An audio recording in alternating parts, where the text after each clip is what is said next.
There's only a few more categories to rate in the Shogun 2 unit roster, so let's get the show on the road. Hi, my name is MrSmartDonkey and welcome to the top 8 Melee Cavalry Units in Shogun 2. Before we get started, I want to once again mention that this list is as always based mostly on my experiences in legendary difficulty single player campaigns, and thus I would not recommend using this list as a guideline for multiplayer. For this list I judge units on their overall performance. Factors include but are not limited to cost, building requirements and campaign limitations. Finally, let's have a look at the contestants. This list consists of 8 units, 4 of which are available in the base game.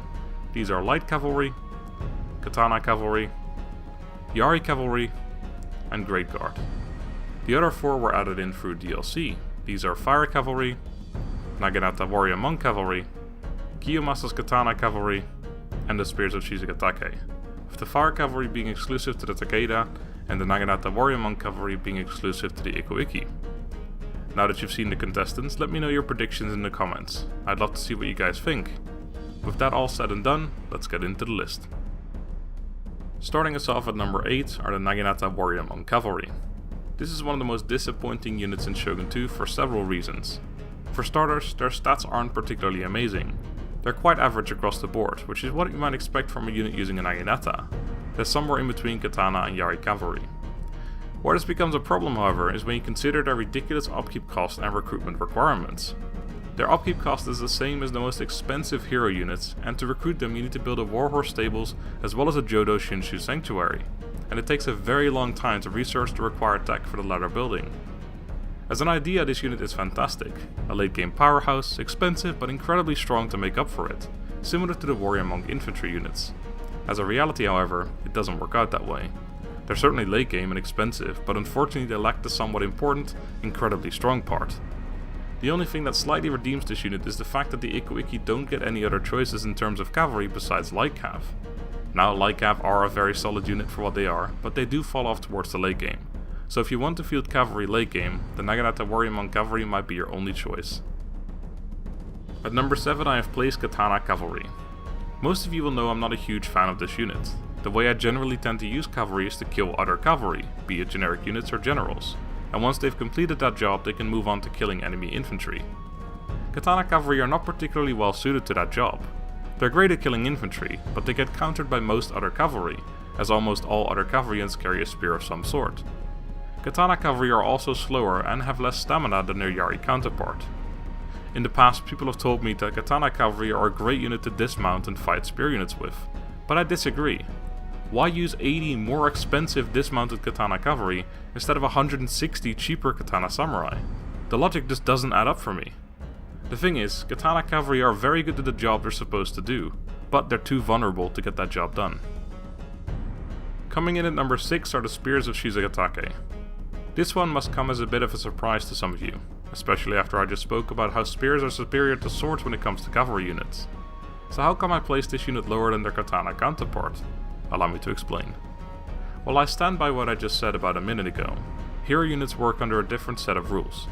As I'm sure you've noticed, hero units aren't as vulnerable to death as other units are. It's not just their stats that make that happen, but there's some other mechanic at work that makes hero units die more slowly. With this in mind, you start to see how the vulnerability of the Katana Cavalry gets somewhat taken out of the equation, and you're left with the killing machine that is Kiyomasa's Katana Cavalry. Now, as I'm writing this, I know I'm supposed to talk about the Spears of Shizugatake, and not the Kiyomasa's Katana Cavalry. But with that analogy, you hopefully understand what I'm getting at. The Spears of Shizugatake are still fantastic at killing enemy cavalry and charging other units, but the strength of Yari Cavalry lies in the charge, and since hero units have a tendency to live much longer than standard units, the Spears of Shizugatake just kill too slowly compared to Kiyomasa's Katana Cavalry, who can be left in melee without a worry and slaughter everything. That brings us to number 5, Great Guard. I had a hard time placing this unit. They're kind of similar in a way to Naginata Warrior Monk Cavalry, in the way that they are late game, expensive and super powerful. Except unlike the Naginata Warrior Monk Cavalry, the Great Guard actually ticks all those boxes. This is easily the strongest non-hero cavalry unit in the game, and from a straight stats perspective it's arguably one of the strongest non-hero units in the entire game. But of course there are some downsides or they wouldn't be this far down the list. Unfortunately, Great Guard are notoriously difficult to recruit.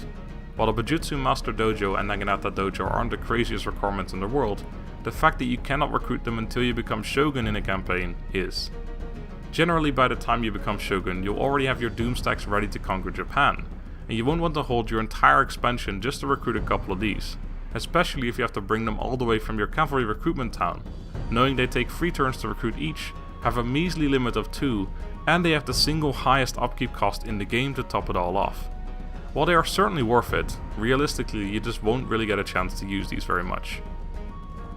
Moving on to number 4, where I have placed Kiyomasa's Katana Cavalry.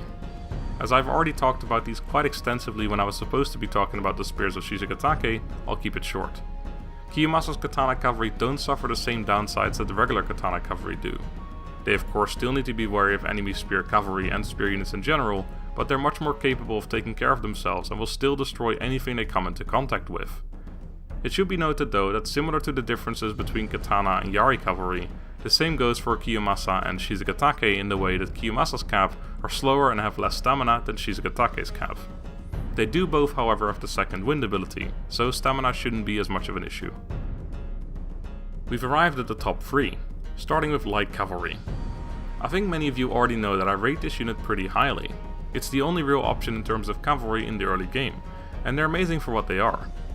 Many a general has fallen to these bad boys, hence why I tend to call them my general assassins. They're cheap, easy to recruit, fast, have good stamina, and honestly quite respectable stats for an early game unit. They do of course have a slightly smaller unit size than other non-hero cavalry units, but that doesn't stop them from being extremely useful. Just the addition of any kind of cavalry is a massive boon to any army. It gives you so many more options in terms of tactics and of course opens up the option for the famed hammer and anvil, and with the light cap's whopping 20 charge bonus they are quite the hammer indeed. Honestly, I can't really find any fault with this unit. They're obviously outclassed by later game cavalry, but what do you expect? They do what they're supposed to do superbly, and at half the cost of their next tier counterparts. I'd say that's a pretty good deal.